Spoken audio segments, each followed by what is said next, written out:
And he came out and gave a hell of a promo. Which, the champion of Ring of Honor is formerly, I believe it's Jacques of the Quebecers. What is he, like 70? He goes by PCO, like a one-armed cyborg or a one-eyed cyborg. PCO.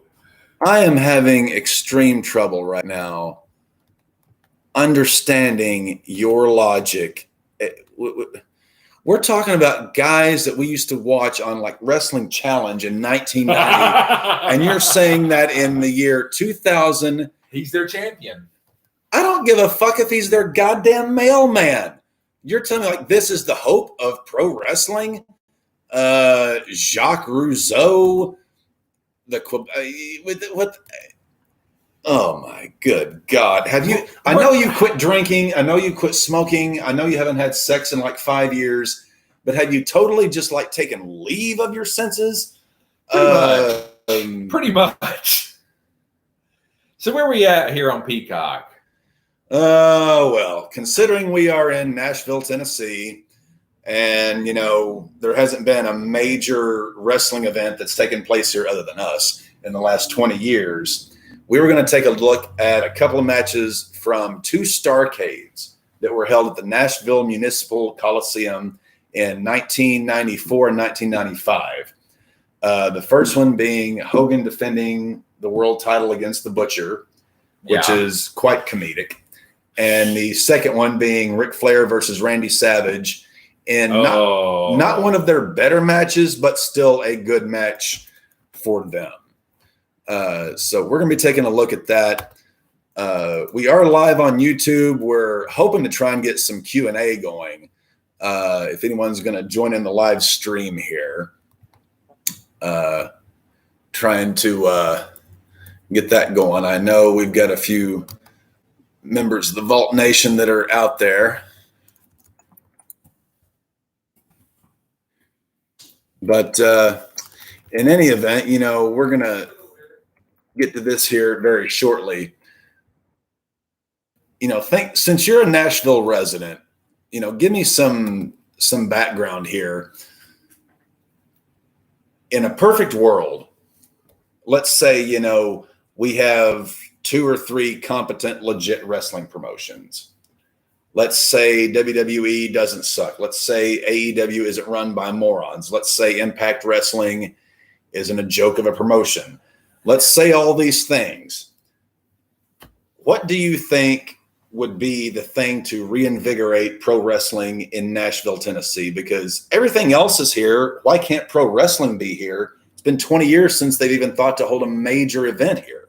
I don't really know, because the city has grown extensively since the last. We've got someone in since the last pay-per-view here. And I can't really put my finger on why they haven't had a major wrestling show here. I don't know if it's just that they're scared of not selling enough tickets. Because I will say, when I went to the Raw taping, that was in 2016, so that was a while ago. But that Bridgestone Arena was by no means anywhere close to full. So that might have something to do with it. You're going to count that? What? Raw. What about Raw? It's a joke. It doesn't count. Well, you're asking why a major promotion hasn't had a pay-per-view here in so long. It's probably because of ticket sales. I mean, even when I go to these indie because shows, they're trying to go to Bridgestone. They're trying to go. Where else are they supposed to have it? You can't have it at Nissan. The Municipal Coliseum. That's not what it used to be. It's old and. Well, yeah, but Bridgestone is the new municipal. You would have a far better chance of selling out the Municipal Coliseum than you would of selling out Bridgestone. Yeah, but nobody wants to have their pay-per-view at the Municipal Auditorium. The history in that venue. Well, it's the same thing. It's like the Mississippi Gulf Coast Coliseum. Yeah, it's old, but fuck, it's got some goddamn history to it. Yeah, but wrestling's grown. It's just kind of like the other day we were talking about WrestleMania. Why won't it ever go back to Madison Square Garden? Because they've outgrown it. If you can't house 70 to 80,000 people inside your facility, you ain't getting a WrestleMania. But it's MSG. I don't disagree that they should. I think they should have the 50th anniversary there, absolutely.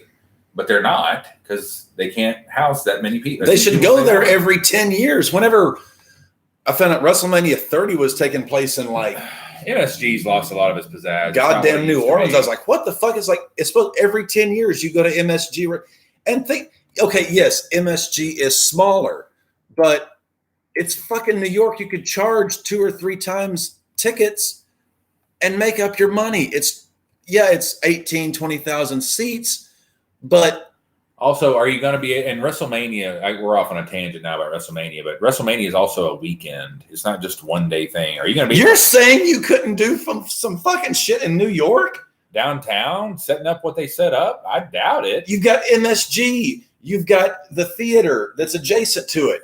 You could do all that shit in Manhattan. It's like Super Bowl weekend, man. They have exhibits and all this shit, man. I don't know. You could still do it in New.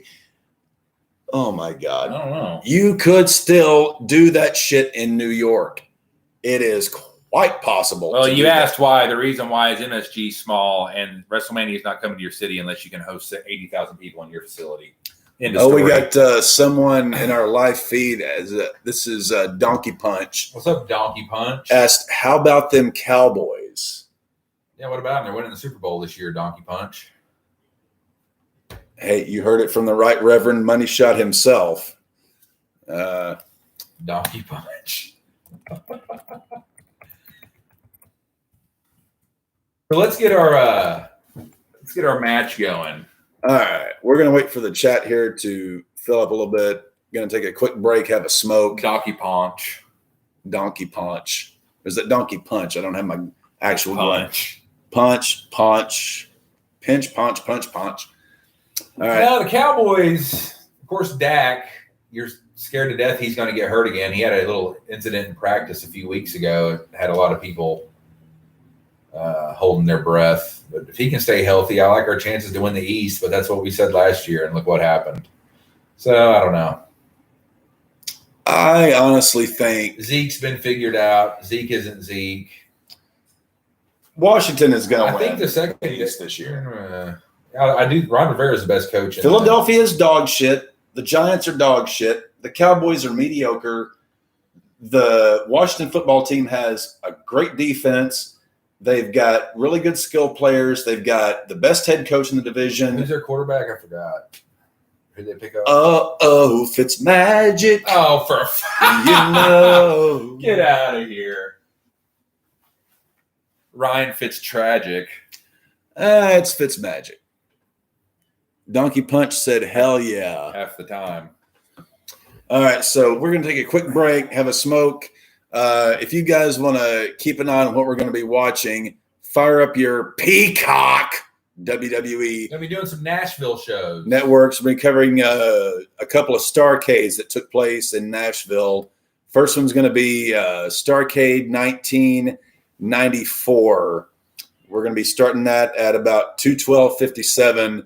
It's Hulk Hogan defending the title against the Butcher, which is probably one of the – actually, I would probably say the lamest Starcade main event of all time, but actually fairly comedic considering that the only way the Butcher was ever going to headline one of the top 2 events in pro wrestling was because he was going to do the job for his buddy. Is this where Hogan gets DP'd? No, that's Halloween Havoc 95. Okay. No, there's no DPing here. Okay. Well, wait. No DPing has happened yet. Yeah, that we know of Hulk Hogan. No, I'm saying like in this hotel room. Oh, there ain't no DP unless you mean, I don't know. I mean, are you wanting to get like some DPing? I mean, there's plenty. I like DDP, Diamond Dallas Page. I mean, there's plenty of hookers in Nashville. I like you Dallas told me. Page. You're the one who told me like, hey man, you got your pick. On that note, see ya. And Reverend Money Shot is forgetting the DP and is going outside to reassert himself. Well, while I man this thing by myself for the momentary, get yourselves ready. I'm going to put the match up here in the chat. Starcade 94, Hogan versus the Butcher. If you guys want to follow along on WWE Network, more than welcome to. We'll give you the normal countdown and everything. Going to give you guys a few minutes. No DPing, obviously, but yeah, we're going to have that. So chill out, refill your drinks. Send this link to anybody you know. We're going to be live for the next hour or so, hanging out, chilling out, doing the second live podcast of this series. Thank you, everyone and anyone who is joining in with us. We love each and every one of you. This will actually be up for a download later. We're just doing this live show for some Q&A for you folks. So enjoy, have some fun. We'll be back in just a couple of minutes, and we'll watch some wrestling, folks. Take care.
So he rolls over here. Trying to hit up Twitter to get us, some folks watching live.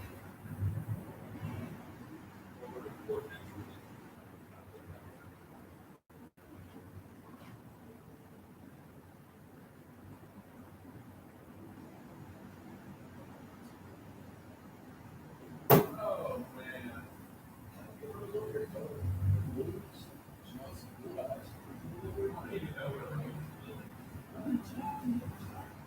You don't understand networking. Okay. Here's me. Here's you. Here's Cat. Here's Rose. If Rose is here, you have to get in touch with Cat. Cat needs to get in touch with Rose. I think I told you. I'm thinking, yes, networking. Talking. Schmoozing.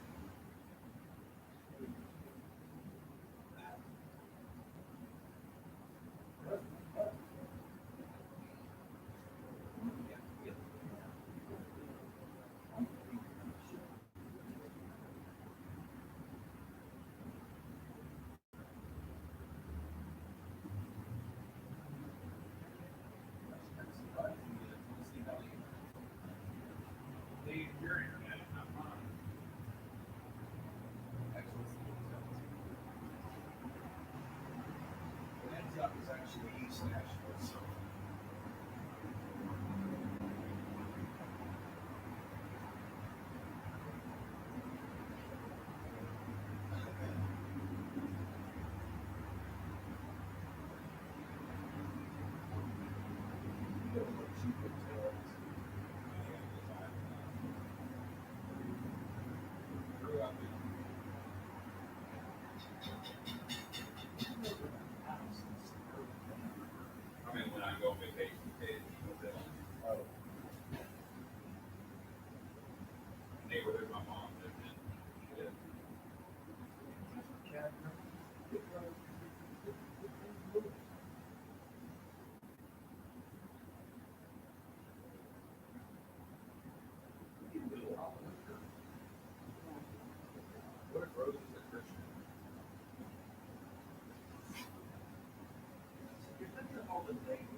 Mind impressing you yet?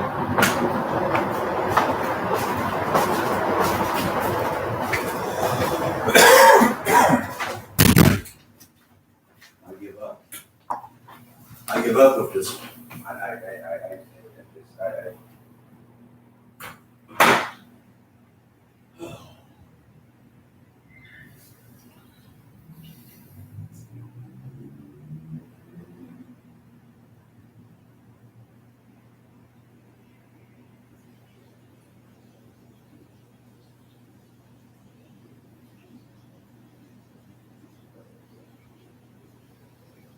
What's up?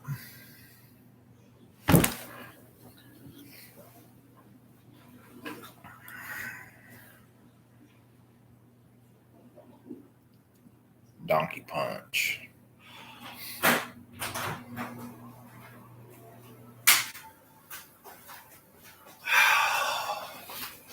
All right, Ladies and gentlemen, 3, 2. where's my drink? Oh, it's outside.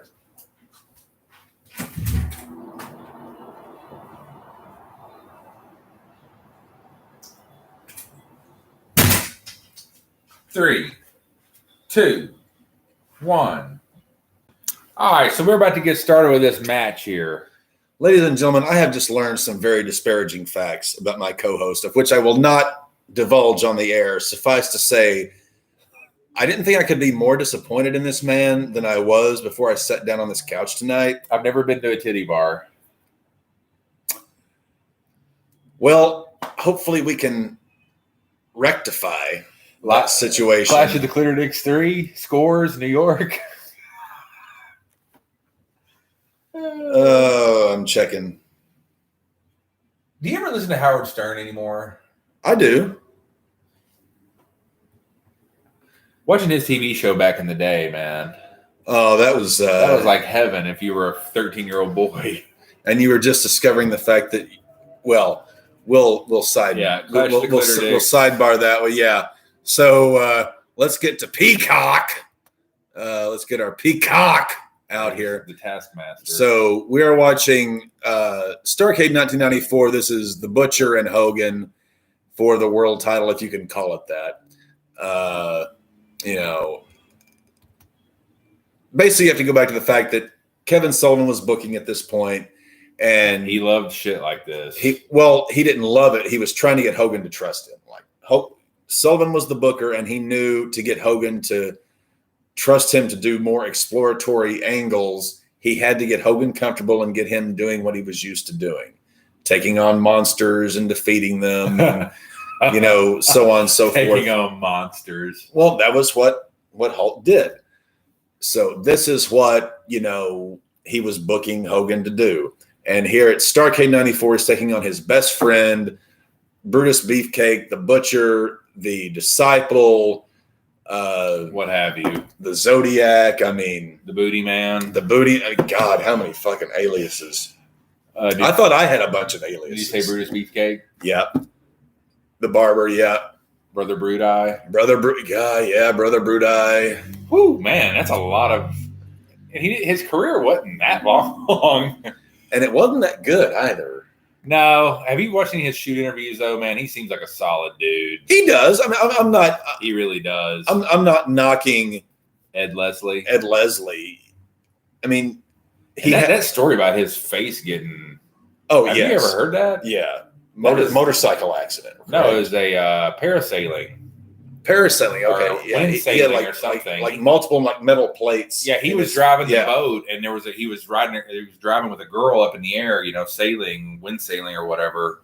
And she, I guess, do they have that at the Titty Bar? I wish Nashville. I wish. We'll have to look that up. I want to go to. I guess they lost wind, man, and her knee crashed right into his face. Well, that's happened to me many times. Well, so, not parasailing, but not from 100 feet up in the air. No, well, it was more from like or 50 feet probably. Well, no, I told you this about how I cracked a rib, and never mind. It was years. Give us a countdown. Okay, in 5, 4, 3, 2, 1, La Playa. And here comes Kevin Sullivan leading Brother Brudai down to the ring for this. Oh, they're doing a flashback there. What, they were tripping acid? Wait, what is this? Look at. He's got the sleeper hold. But you're so right about Hogan and the Monsters, and I think that's. As Hogan was getting booed. As a kid, I loved Hogan in WCW. 94, 95, red and yellow. I was all about it. Me too. But back on that, none of that ages well. Not a single. I don't even think the Flair Hogan match at the Beach is that great. Some of it ages well, some of it doesn't. I mean, his feuds with this one here was stupid. Yeah, it was, but the Dungeon of Doom thing was lame. Well, the whole thing, like the lead up with the Giant, was good. I thought. Oh yeah, that was the whole thing. The Monster Truck thing was stupid. With Flair was good. Wait, no, hold on. We can't say that the Giant thing was good after the Monster Truck incident. Well, that was the same night. I mean, like the actual, like the build up, like it didn't go down very well, but like the lead up, the story over like those months were really good because of the son of Andre and coming back to, oh my God, Ed Leslie just. This is brutal. It's Brother Brutal. It's Brother Brutal. This is hard to watch. Well, that's why we're watching it. Why is it every time we get together for clashes, we watch shitty matches? No, last time we watched HBK and Ric Flair. When did we watch World War III? That was hard. That was, I think, a test episode. Okay, so was the Doomsday Cage. Was a Doomsday Cage. Yeah, that was a test episode. Okay, folks, we were like, maybe one season we should do the shittiest matches ever, and we were like, well, let's try the Doomsday Cage. And man, if that was not the worst 30 minutes of our podcasting lives. That was brutal. That was 30 minutes of my life I'll never get back. Oh man, dude, I used to rent that VHS from Movie Town all the time. Uncensored 96. What an awful pay-per-view. It almost shames me that our mothers allowed us to transact money from their bank accounts to watch that. Oh, I know it, right? And here comes the mouth of the South, Jimmy Hart. There's Hogan wearing that belt. The 25 pounds ago. I have always heard. Oh, I haven't always. I have recently heard. So I guess since Something to Wrestle started up, that Hogan did get booed during these. Oh, he did. Yeah, I never heard it. Did they just drown it out in editing? Yeah, they drowned it out in editing.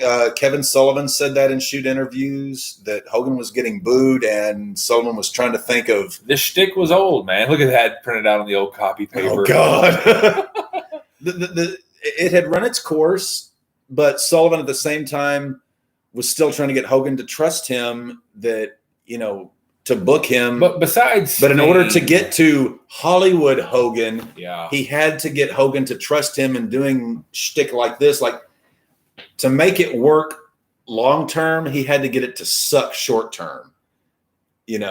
Like he had to make it. It was one of those things that it had to be horrible for a little while so that they could get it good for a long while. What were you going to say? Could you have done a Red and Yellow Hogan versus a Surfer Sting feud during this time? Kind of like no, because who's the heel? Well, same thing with Warrior and Hogan.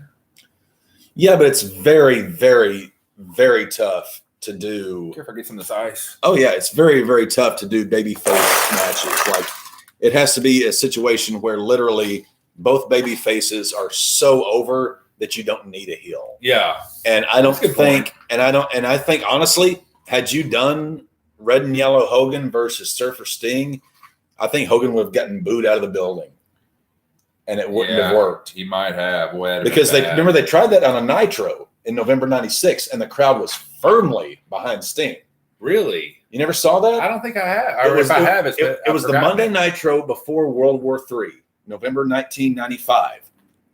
And they did Surfer Sting versus Hogan. And the crowd was so behind Sting. And you could just tell it from, the announcers' reactions, from the crowd's reactions. They wanted Sting to whip Hogan's ass.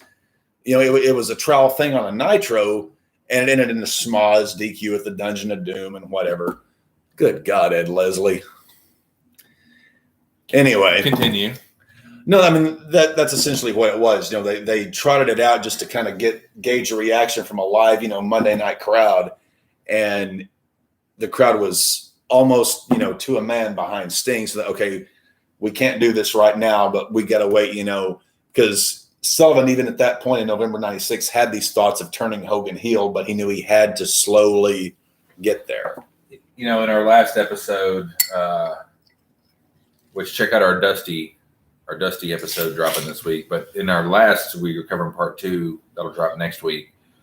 We were talking about great bookers. Kevin Sullivan, man, great booker. One of probably my number probably 2 the favorite. best heel book, like the best booker getting heat. Yeah. Nobody could do it. Nobody could do better than Kevin. Dusty Rhodes, Kevin Sullivan. Those are my 2 favorite bookers of all time. I'm a little too young to know much about Eddie Graham and Cowboy Bill. Well, I mean, basically, Dusty Rhodes took most of his cues from Eddie Graham and Bill Watts. Watts was maybe even a little more old school than Eddie was, but you hear about Bill Watts' last days in WCW, man. It was rough. Yeah, I mean, WCW at that time between Bill Watts, Jim Crockett, the business that kind of passed him by a little bit. Pizza Man. Oh God, Jim Herd. Yeah, Larry Zbyszko loves him. You try to get Larry to talk shit about him every time Larry's on it, he will not. Larry is not one to talk shit about folks. He will not. You gotta. He will not. Larry, if you're watching or listening, we love you. We will never put you in a corner to talk shit about people. We just want your honest opinion. Larry Zbyszko, friend of the show. We love you, Larry. All right, what are we seeing in the ring here? We got Hogan and Ed Leslie doing some sort of chop on the back. He's doing like these knife edge neck chops. Horizontal. Oh, there's a shot to the throat taker style. The Butcher. Was there ever any potential for this feud to make any sort of fucking money? I think so, if they hadn't hot-shotted it like they did. They needed a main event for Starrcade, and they hot-shotted it. Because, remember, Halloween Havoc was Hogan and Flair in the cage, the retirement match. Starrcade was 2 months later. So they kind of hot-shotted this thing. Had they built this up over about 6 months, I think it could have led to something, but they hot-shotted it because they had to have a main event for Starrcade, and this was the best thing they could do. And it was also the best way for them to introduce Randy Savage because he had left WWF, had signed his contract, and they needed a way to bring him in a high-impact situation. And it was – and again, not every WrestleMania is great. Not every Starrcade is great. No. There are some that are – they're placeholders. This was one of those Starrcades that was a placeholder, like, okay – we need a main event. Hogan's got to defend the title. It's got to be at least something relevant to watch. We have to bring in Randy Savage. And we've got all these things that we've got to do. This is the best way we can go about it. It's not a great way, but it's the best thing we've got. And sometimes that happens, with WrestleManias or SummerSlams. Like, okay, is this what we would love to do? No, but it's what we need to do. And Jimmy Hart grabbing that chair from Ed Leslie. Yeah, there's not really any memorable matches on this show. Sting and Earthquake was okay. Yeah, Mr. T versus Kevin Sullivan. Well, a lot of things in life are regrettable.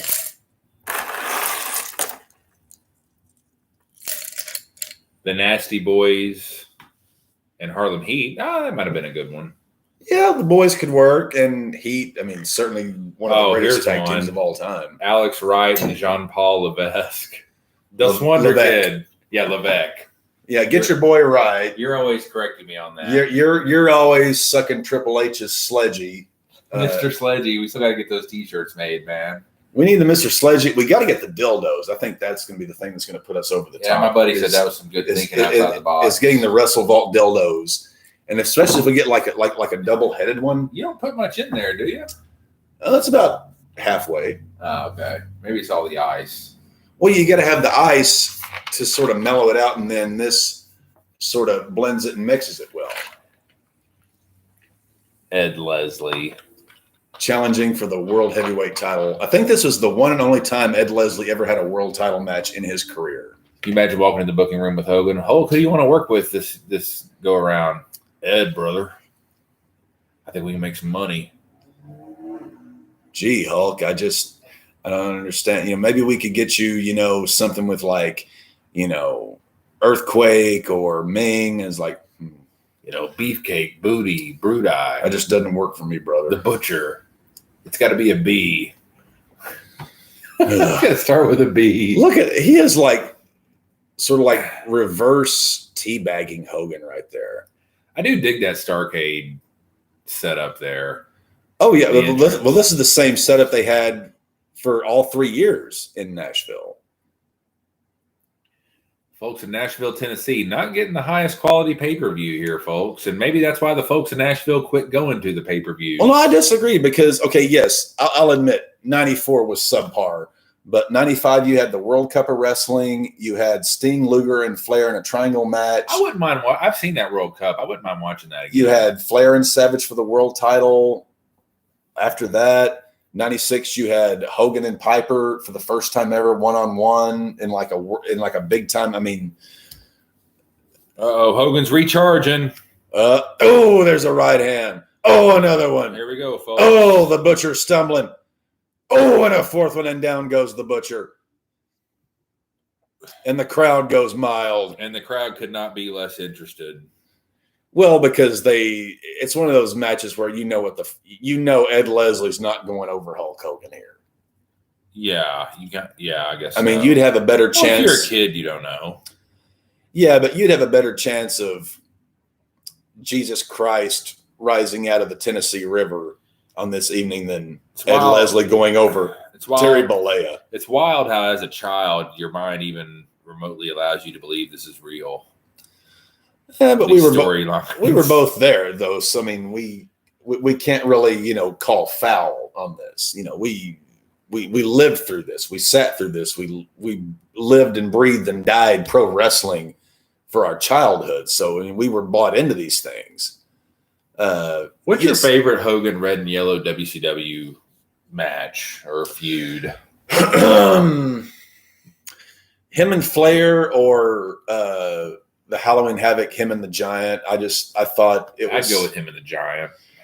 Granted, the finish of it all wasn't all that great, but no, it was corny as shit. It was corny, but it was typical WCW.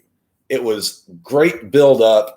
Great lead in, great stories. Like, oh my God, what's going to happen? And then it actually goes down, and you're like, huh. So at this time, the champion. It's like, okay, can you think back in your life? Like, okay, you were like getting ready for like a big date. Like you were going out with like a really hot chick, and you were like, oh my God, if I can just take this girl home tonight and take her to bed, my life will be complete. But then the night ends with like a hand job. That was sort of like your classic WCW. It was like, oh my God, this could be like the greatest sex of all. Mediocre hand job. That's a really good analogy, actually. Yeah, it's so true. WCW was a mediocre hand job too often. That was the problem. They didn't deliver on what could have been. It's 1994. Hogan's your champion in WCW. December 94. He would actually hold the belt for pretty much another year after this. So about a year and a half title reign for Hogan. And I think Bret Hart was your champion in WWF at this time. Diesel. Oh, but no, 94. Yeah, it was Diesel. No, actually, no, it was Bret. Then he lost it at Survivor Series to Bob Backlund in the I Quit match. Bob Backlund, and then Diesel beat him like a couple weeks later, and Diesel held it for about a year. So WWF struggling like fuck right here, folks. Bob Backlund and Diesel are your switch offs for the title. What the fuck? No wonder WCW was throwing money at these guys. Hey, I mean, Vince was trying things out, and you know me, I'm a Kevin Nash mark. I mean, I liked. There's a big difference in Kevin Nash and Diesel, though. Diesel was just lame. Kevin Nash in WCW was at least cool.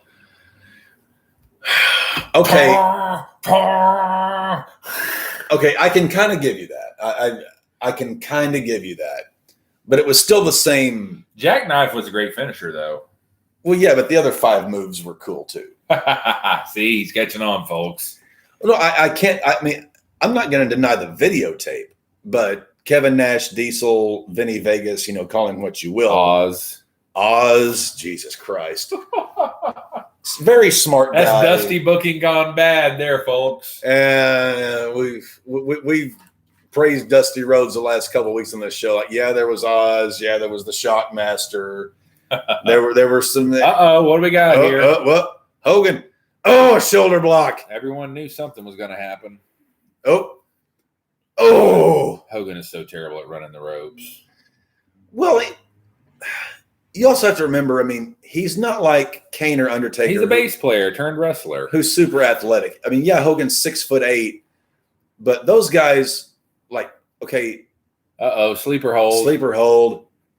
When Brandon first arrived, he put on Hogan and Piper. Yeah. Piper sent Hogan to Dreamland with a sleeper. 2 years later, yeah.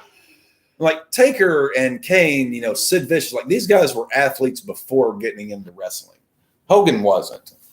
These were big guys who were naturally athletic, who could move. Hogan was not a natural. He was just a big guy with a good work ethic. With a good work ethic and could work in the ring. Good head on his shoulders. Like I don't think you can measure Hogan against Mark Calloway. Look at Jimmy down there. No, you couldn't. You're comparing apples to oranges there. Well, maybe the Butcher didn't have his sleeper hold on as good as Piper. I don't quite think that is the issue. I think it's more of, Are we going to see supercharged Hogan here? Oh, we are. Hogan must pose. It didn't go down all the way. Butcher thinks he's the new world champion. Look at that guy. Hogan's playing possum. He's like Nick Patrick. Actually, Nick Patrick, son of Jody Hamilton, who passed away today. Oh, man. The original assassin. That's sad. Yeah. R.I.P. assassin. He was at his bedside when he died. Hmm. Uh-oh, he's hulking up. Oh, brother. Ain't happening. Oh,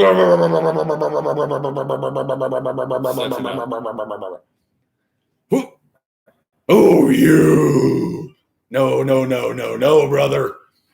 Not to the little Hulkamaniacs. Va-boom. Va-boom. Va-boom. Oh, here comes the dungeon. Here comes Taskmaster and the Shark. John Tenta. Oh, Hogan's fending them all off. Oh, right hand. Oh, Hogan's dealing. He's taking them all out. The leg. Boom. Oh. 1, 2, 3. Hogan is still the reigning WCW heavyweight champion of the world. The eye rake. I just did one to you, and you barely. And it's. That's selling. My kayfabe isn't good. Here's you. Randy Savage in Nashville. Was this his first appearance? This was his debut. Whose side is he on? And the crowd's not really responding. I think because they sort of know what's going to happen here. Is Savage really going to join Kevin Sullivan or Hulk Hogan? I mean, come on. Well, I don't know. Was it well known that Savage hated Hogan at this point? Well, were the dirt sheets talking about that? You'd have to ask your boy. I guess what's his name? Dave Meltzer. You'd have to ask your cocksucker Dave Meltzer about this. But I mean, it was And Randy Savage, I've heard quoted in interviews saying, whenever he aligned himself with Hogan, it was more or less an honor amongst thieves type situation. It's like, I don't like you, you don't like me, but we make more money together than apart. There's a little bit of a reaction. So I think that's, and I totally get that decision. I mean, that's a business. It's like, okay, let's say you and I disliked each other, and that's not a stretch. Let's say you and I really disliked each other, but we were more successful as a team than we were apart. Okay, let's, just get through whatever personal shit and let's work Make together money. and be exactly. That was sort of Hogan. It's like, we don't like each other, but we make more money together than we do apart. Look at Hogan. So that makes, and again, it's like, okay, do you like everyone you work with? No, but you have to coexist.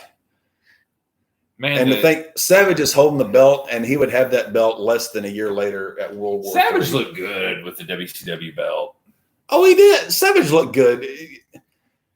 Savage always looked good. The Man. WCW belt just looked good with Savage. But random American-made guitar riff is awesome.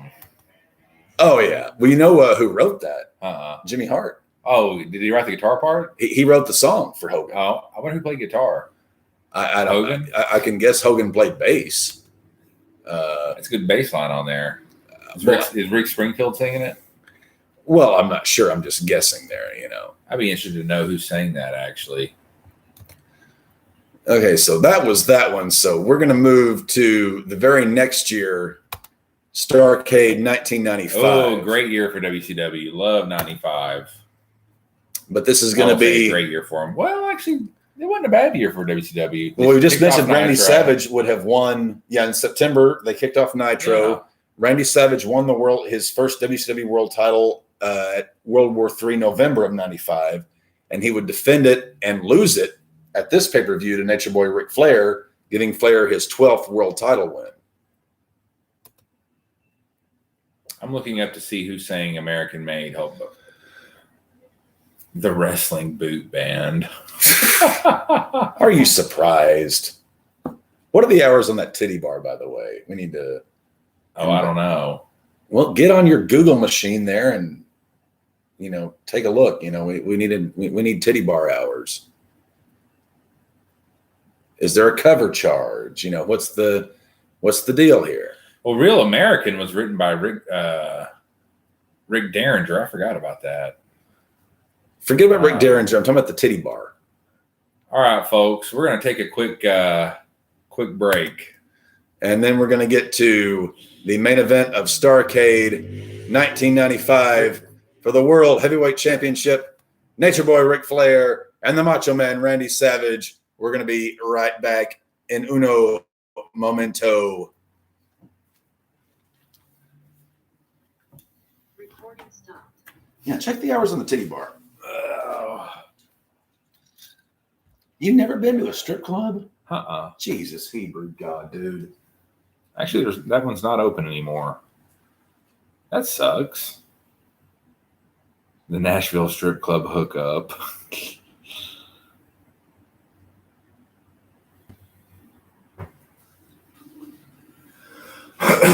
Pure Gold's Crazy Horse Nashville. Man, I wish. I gotta be at work at 6:30. Oh, shit.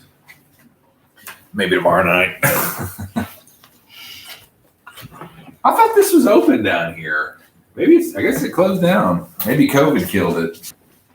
COVID killed the titty bar. COVID killed the titty bar. Did Catherine respond at all about Rose? I hadn't heard from Catherine. I texted her. I texted her.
spend the rest of your life?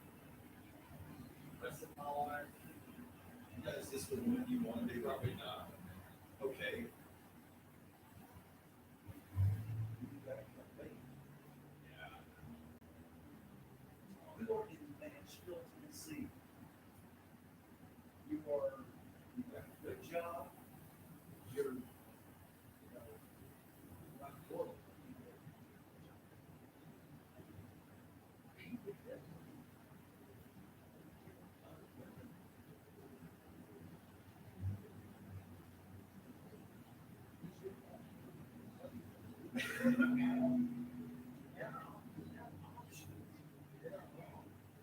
I'm running out of time.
Still, I mean, we're the same age. Right.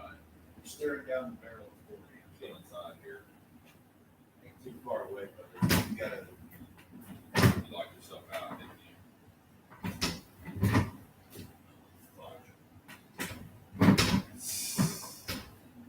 I'll be right back. Go down to the office.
There's a fight at Dodger Stadium. I'm surprised. No.